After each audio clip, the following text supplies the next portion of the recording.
Dear Mrs. Saville, I'm travelling to Iceland on the boat to discover new pathways, but I am very lonely and needed a companion. We were surrounded with ice all around us, and then we saw something in the distance that looked like a gigantic human. This Margaret, we found a man in the sea.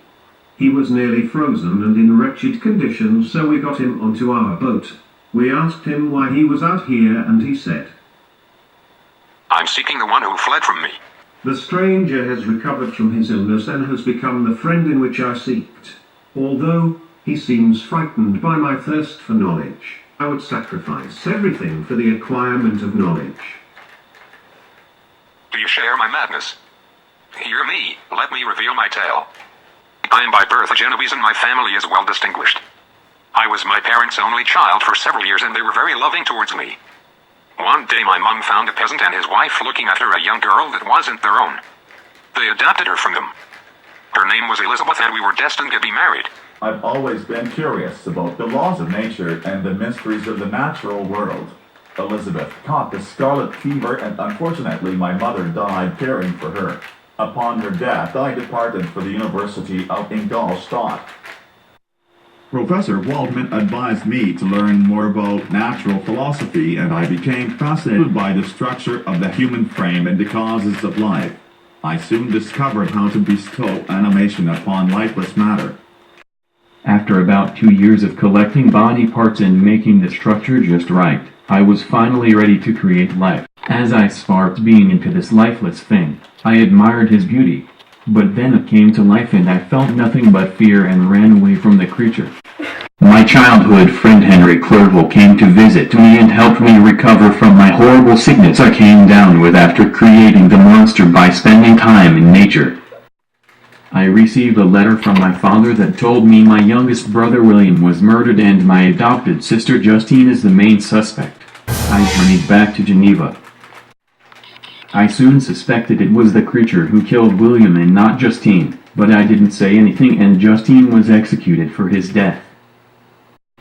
After Justine's death I traveled into the mountains where I was approached by the creature which made me furious, but he got me to listen to the tale of his life.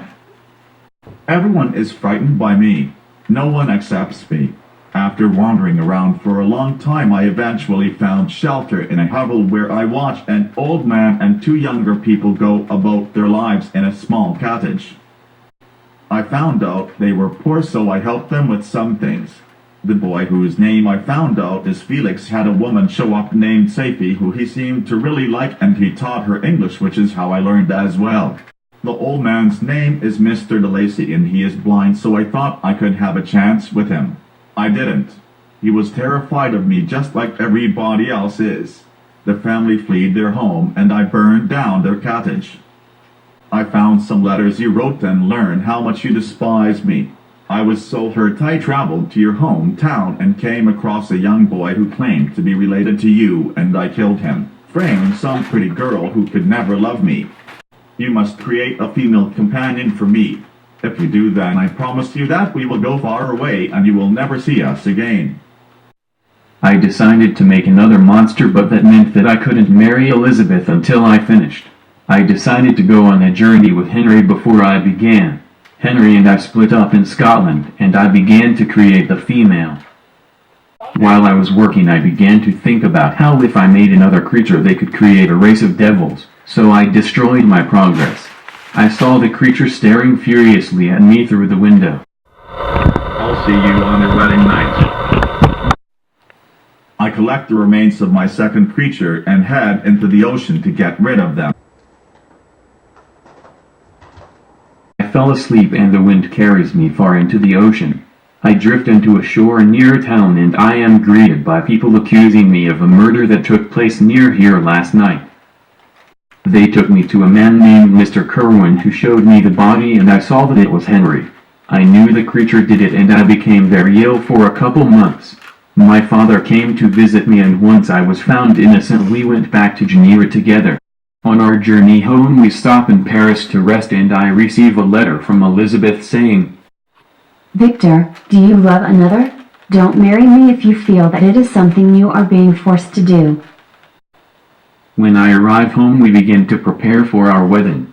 I become more nervous as it approaches because the creature said he would be there and I assume that meant he would kill me. Elizabeth and I were married and then we left for our honeymoon. I leave her alone to search for the monster in our house but then hear a scream that belonged to Elizabeth and I realize it was her death he was planning all along. I tell my father of her death and he is so overcome with shock that he dies as well. I try to ask for help in finding the monster but no one thinks it can be done. I decide to devote the rest of my life to finding and destroying the monster. My pursuit took me here where you found me, Walton. Promise me that when I die you will avenge my death and the death of my family and friends by killing the creature. Victor died shortly after that and I am fascinated by his story. One day I walked into the cabin and saw what I assumed to be the creature crying over Victor's body. He tells me of how he suffered and all he regrets and that he is ready to die. The creature jumps out of the ship into the darkness.